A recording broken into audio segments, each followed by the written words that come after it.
Bonjour, dans cet épisode, on va essayer d'utiliser l'écriture décimale et l'écriture fractionnaire.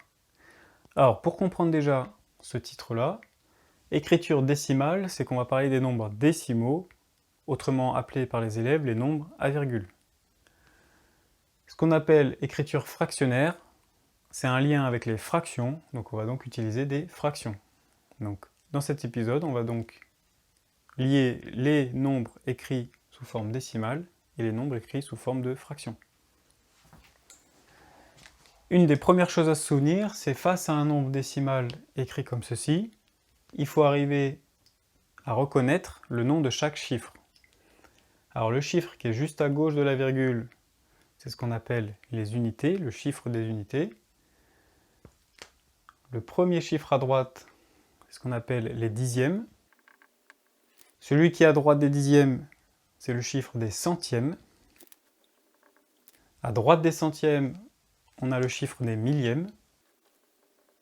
Et à droite des millièmes, on a les 10 millièmes. Alors ici, j'ai écrit une fraction. Il y a plusieurs manières de lire cette écriture-là. Première façon, ça serait de dire 7 sur 10. Le sur est modélisé par la barre de fraction ici.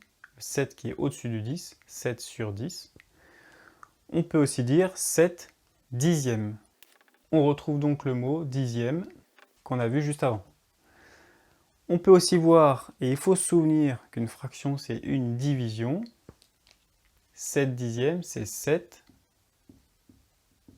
divisé par 10. Cette barre de fraction-là, elle représente le signe divisé. Si on fait le calcul à la calculatrice, 7 divisé par 10, on va obtenir 0,7. Comment se lit ce nombre?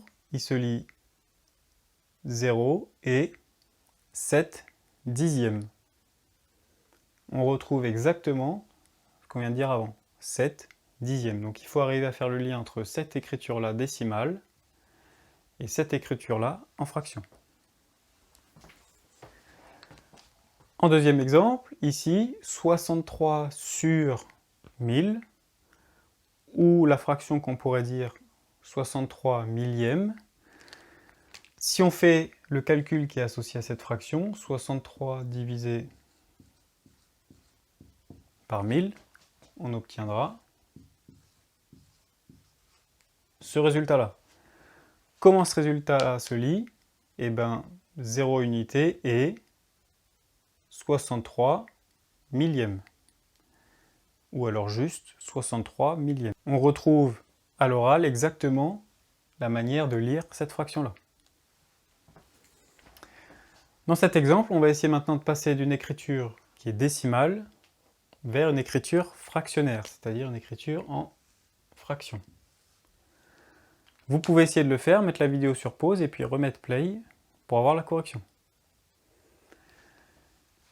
Ce nombre décimal-là se lit 813 10 millièmes. Alors je rappelle, ça c'est les chiffres des dixièmes, centièmes, millièmes, 10 millièmes. Donc on part de la droite, ici on a 813 10 millièmes.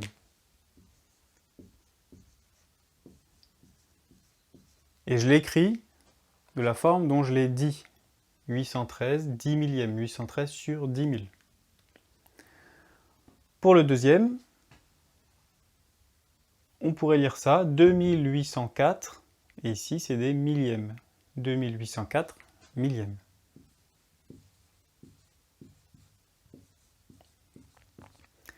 Parce que ça c'est le chiffre des dixièmes, ça des centièmes, et ensuite c'est le chiffre des millièmes. Donc je vais lire tout ce nombre-là en partant de la droite. 2804, et je suis en millième. On va maintenant essayer de faire ce calcul, un calcul qui mélange des écritures décimales et des écritures fractionnaires. L'astuce, ça va être de transformer les fractions en nombres décimaux pour ensuite faire une addition classique. 2,5, il est déjà en écriture décimale, donc on va le laisser en écriture décimale. Notre but, ça va être de transcrire cette écriture-là et cette écriture-là en nombres décimaux. Vous pouvez mettre la vidéo sur pause et essayer de le faire, et puis remettre play pour voir la correction. 3 sur 100, ça se dit 3 centièmes. 3 centièmes en nombre décimal, ça s'écrit comme ça. 5 sur 1000, c'est 5 millièmes. 5 millièmes, ça s'écrit comme ça.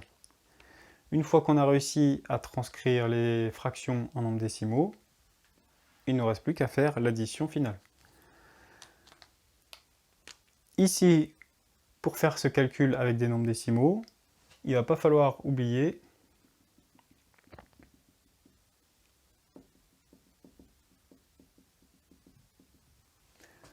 qu'on peut rajouter à droite des chiffres de la partie décimale autant de zéros que l'on souhaite.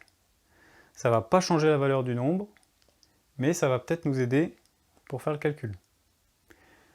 Et on va additionner déjà tous les millièmes entre eux. Donc ici j'ai 5, 0, 0. Ça va me donner 5. Ensuite je vais additionner tous les centièmes. 0, 3, 0. Ensuite je vais additionner tous les dixièmes entre eux. 0, 0, 5. J'arrive à la virgule et après je vais ajouter toutes les unités. 0, 0 et 2. Donc le résultat de l'addition, c'est 2 et 535 millièmes. Finalement, en dernier exemple, voici une addition qui mélange des écritures décimales et des écritures fractionnaires. Vous allez devoir essayer de la faire. Je rappelle que l'astuce, c'est de transformer les fractions en décimales pour après faire le calcul. Vous pouvez mettre la vidéo sur pause, essayer de le faire et puis remettre play pour voir la correction. Alors, 31 et 842 millièmes, il est déjà en décimale, donc je le laisse comme ça. Je vais essayer de transcrire 51 sur 100. 51 sur 100, c'est 51 centièmes. En décimale, ça s'écrit comme ça. Ici, on a 23 millièmes, 23 sur 1000. En écriture décimale, ça s'écrit comme ça. Les millièmes sont là. Donc je lis 23 millièmes. Pour pouvoir faire mon addition, je vais rajouter des zéros à droite des parties décimales pour pouvoir facilement faire mes additions partie par partie. Donc ici j'ai des millièmes, ici les millièmes ils apparaissent pas, donc je vais les faire apparaître. Ça ne change pas la valeur de mon nombre. Ici j'ai déjà des millièmes. Donc on va additionner tous les millièmes entre eux, 2, 0 et 3, ça fait 5. Ensuite je vais additionner les centièmes entre eux. 2 plus 1 plus 4, ça fait 7. Finalement j'additionne les dixièmes entre eux, 0 plus 5 plus 8. Ici j'obtiens 13.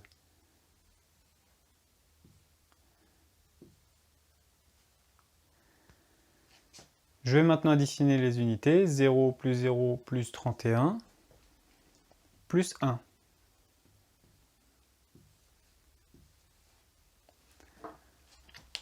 Voici le nombre que j'obtiens.